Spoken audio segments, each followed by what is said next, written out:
Halo teman-teman semua, selamat datang kembali di channelku ini. Sebelumnya aku ingin berterima kasih dulu bagi teman-teman semua yang udah mampir ke channel ini. Semoga video ini bermanfaat. Please enjoy the video. Pada hari ini aku ingin membahas tentang apa aja sih yang diajarkan oleh orang tua kaya pada anak-anak mereka. Seperti yang kita ketahui, realitanya di Indonesia teman-teman. Ngomongin mengenai keuangan merupakan salah satu topik yang mungkin masih dianggap tabu bagi sebagian besar orang di Indonesia. Pada nyatanya di luar sana banyak sekali orang tua yang nggak mengajarkan ke anaknya mengenai uang teman-teman. Jarang banget dari kita yang dari kecil udah dididik tentang uang dan diajarkan bagaimana cara uang bekerja. Termasuk aku sendiri dalam keluargaku. Dalam keluargaku aku nggak pernah diajarin gimana cara mengelola uang, cara menginvestasikan uang, gimana cara uang bekerja. Jadi aku sendiri juga harus belajar dari luar. Bahkan teman-teman dari awal aku lahir sampai aku udah kuliah, aku bahkan masih belum tahu gimana cara mengelola uang yang benar teman-teman. Sampai aku kuliah, di saat aku mulai pertama kerja, aku baru tahu bagaimana cara uang bekerja dan cara mengolah keuangan. Waktu itu satu hal yang mengubah cara pandangku tentang uang adalah karena waktu itu aku membeli satu buku yang judulnya Rich Dad Poor Dad karya Robert Kiyosaki. Itu aku dibelikan oleh papaku. Itu aku masih ingat harganya tuh sekitar 70 ribuan. Tapi pada akhirnya buku itu bayar bunga paling gede teman. Istilahnya buku itu 70 ribu tapi udah memberikan ilmu yang luar biasa gede banget buat aku sendiri. Kalau misalnya aku nggak baca buku itu, mungkin aku nggak akan mencapai kondisi keuanganku di masa yang sekarang.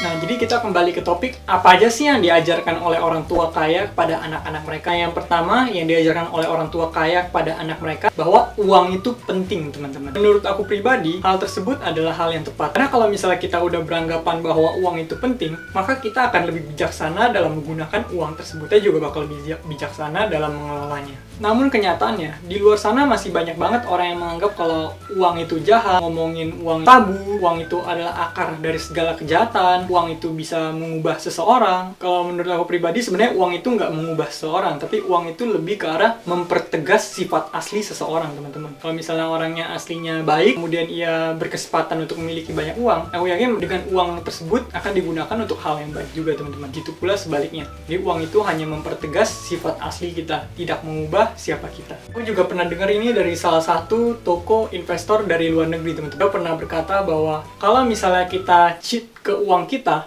juga akan berlaku curang ke kita. Kalau misalnya kita nggak take care uang kita juga nggak akan take care ke kita. Tapi sebaliknya, kalau misalnya kita peduli sama uang kita, maka uang kita juga akan peduli ke kita. Kalau kita bisa mengelola uang kita dengan baik, maka uang itu juga akan bisa merawat kita nanti. Dengan diajarkan bahwa uang itu penting, jadi anak-anak dari orang kaya tersebut, mereka akan sadar bahwa sebenarnya memiliki financial literacy itu adalah sesuatu yang penting, dan itu merupakan hal yang perlu dipelajari sedini mungkin, teman-teman. Nah, kemudian apalagi sih yang diajarkan oleh orang tua kaya? Orang tua kaya biasanya mengajarkan ke anak mereka tentang apa perbedaan di antara aset dan liabilitas, teman-teman. Jadi mereka akan mengajarkan mana sih yang harus dibeli terlebih dahulu, mana yang harus kita bangun. Sebenarnya pada dasarnya aset itu adalah sesuatu yang memasukkan uang ke kantong kita, sedangkan liabilitas adalah sesuatu yang mengeluarkan uang dari kantong kita, teman-teman. Nah, anak-anaknya udah diajarkan ini semenjak kecil, mereka pasti udah tahu, teman-teman, bahwa aset itu adalah sesuatu yang lebih baik, dimana aset itu harus dibangun terlebih dahulu. Bukan berarti kita nggak boleh membeli liabilitas, tapi ada baiknya kalau kita membeli aset terlebih dahulu. Saat aset tersebut udah jadi, aset tersebut yang akan bisa membelikan sesuatu untuk kita, teman-teman. Kalau misalnya kita udah punya banyak aset, aset tersebut bisa bekerja menghasilkan uang untuk kita, uang tersebut yang bekerja menghasilkan uang, kemudian membelikan barang untuk kita. Biasanya kalau misalnya orang kaya pasti diajarkan juga nih, kalau misalnya membeli barang mewah, itu kalau bisa di akhir ya, teman-teman. Karena kalau misalnya kita beli aset di awal,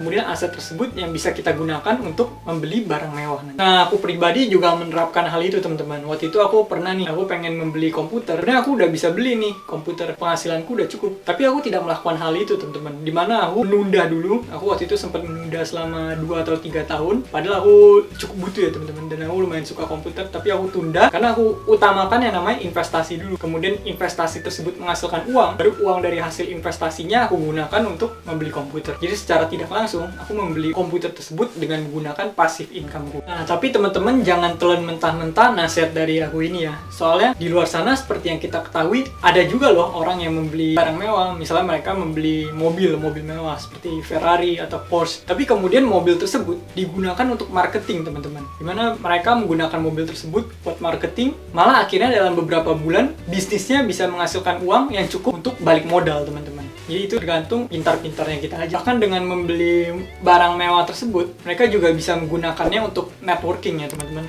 Karena kalau misalnya kita punya barang mewah, pasti ketemu dengan orang-orang yang memiliki mobil mewah tersebut. Kemudian mereka bisa berinteraksi satu sama lain, bisa sharing kartu nama, kenalin bisnis satu sama lain, dan nggak menutup kemungkinan mereka bisa partnership di masa depannya, teman. Jadi emang semuanya itu situasional sih, teman-teman. Kecuali kalau misalnya kita membeli barang tersebut dengan tujuan untuk dipamerin atau cuman buat gengsi, bukan tujuan untuk memperbesar bisnis atau apapun, kemudian membelinya dengan menggunakan cicilan, nah itu baru bisa backslash ke kita, teman-teman. Itu baru bisa bahaya buat keuangan kita. Berikutnya yang diajarkan oleh orang kaya pada anak-anak mereka adalah biasanya anak-anak mereka diajarkan untuk melakukan budgeting, teman-teman. Jadi anak-anak mereka diajarkan untuk gimana sih cara menganggarkan uang. Dari waktu kecil mereka udah megang uang dan mereka udah tahu gimana sih cara mereka mengelola keuangan ini, gimana cara bijaksana untuk menaruh uang ini ke dalam beberapa pos, gimana cara melakukan budgeting yang benar. Dan ini tujuannya apa sih? Ini tujuannya supaya mereka bisa mencapai tujuan keuangan di masa depan, teman-teman. Karena pada akhirnya suatu saat nanti mereka pasti ada masanya di mana mereka akan masuk ke dunia kerja, mereka akan memulai hidup yang sebenarnya, mereka akan ada masanya di mana mereka akan mengelola keuangan mereka sendiri. Dan kalau misalnya mereka udah dibiasakan dari kecil untuk paham gimana cara mengelola keuangan yang benar, nanti mereka udah nggak kaget, teman-teman. Mereka udah tahu uang ini harus diapain aja. Demikianlah yang biasa diajarkan oleh orang tua kaya kepada anak mereka, teman-teman. Itulah kenapa biasanya yang kaya akan semakin kaya, karena begitu, teman-teman. Mereka yang kaya, mereka sudah tahu tentang cara uang bekerja, mereka fokus di membangun aset. Nah, jadi kalau misalnya kita ekonominya masih belum kaya atau ekonomi kita masih termasuk menengah atau menengah ke bawah, apa kita nggak bisa? Sebenarnya kita juga bisa juga mencapai titik itu, teman-teman. Asalkan kita disiplin dengan keuangan kita. Aku pribadi juga bukan berasal dari keluarga yang kaya, mungkin masih hitungan menengah atau menengah ke bawah. Namun aku percaya dengan kita memiliki pola keuangan yang baik, dalam jangka panjang kita bisa mencapai yang namanya kekayaan atau mencapai financial freedom, teman-teman. Ini tergantung seberapa keras kita berusaha aja, teman-teman. Aku pribadi, aku sudah melakukan investasi semenjak beberapa tahun lalu dan aku sudah konsisten melakukannya. Jadi setiap bulan, setiap kali aku menerima penghasilan, aku selalu menginvestasikan sekitar 80% dari uang tersebut untuk aku diversifikasikan ke berbagai instrumen investasi, dan melihat uang-uang tersebut bertumbuh menghasilkan uang untukku, itu merupakan suatu kebahagiaan, teman-teman. Tapi aku udah di satu titik di mana bagi aku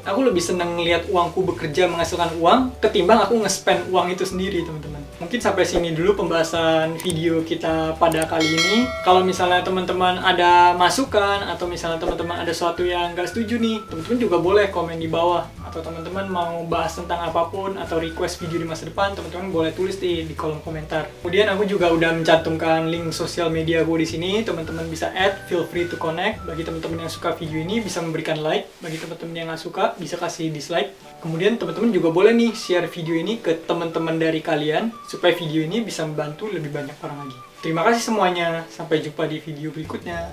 Bye.